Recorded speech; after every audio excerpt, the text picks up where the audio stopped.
যে খোঁজ পাওয়া যাচ্ছে সেগুলো তো ওই 4 আনা বা 10%।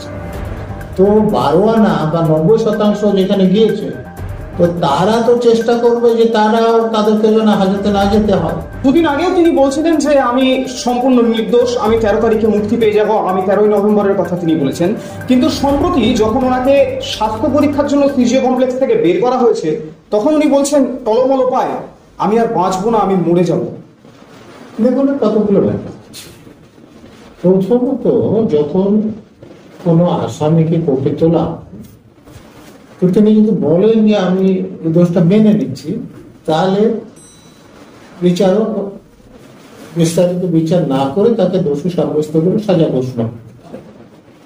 তো সেই জন্য অ্যাডভোকেটরা সবসময় আসামিদের পরামর্শ দেন যে তুমি সবসময় বলবে যে নির্দোষ। সেটা একটা দিক আছে। আর দ্বিতীয়ত দিক একটা হতে পারে, সেটা হচ্ছে তিনি তো বলেছেন যে মমতা ব্যানার্জি সব জানেন, অভিষেক ব্যানার্জি সব জানেন।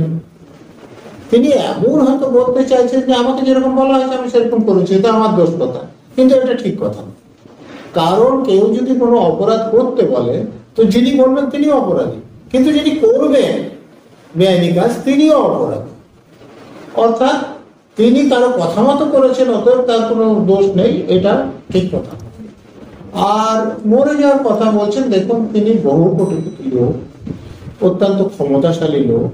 তো এরকম একজন লোককে যখন গ্রেফতার করে হাজতে রাখা হচ্ছে এবং ছাড়া পাচ্ছেন না, তখন তার উপর মানসিক চাপ পড়ে।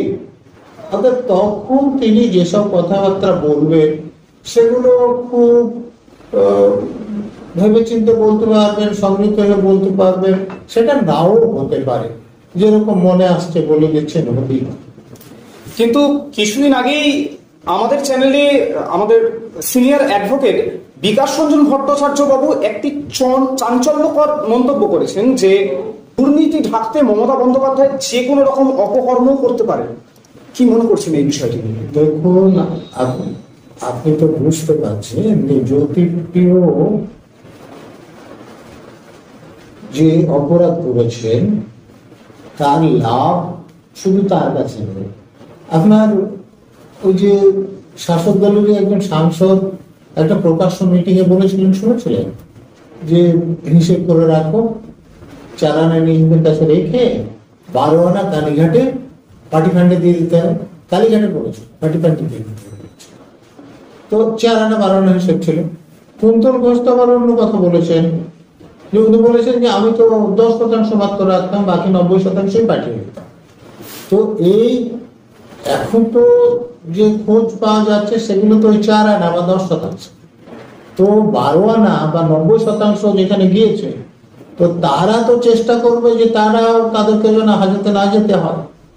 তো এই পরিপ্রেক্ষিতে যা কিছু ঘটতে পারে, এবং যখন তাদের কোনো নীতিবোধ নেই, যারা অপরাধ করতে পারেন তাহলে অন্য অপরাধও করতে পারেন, এক অপরাধকে ঢাকার জন্য অন্য অপরাধ করতে পারেন।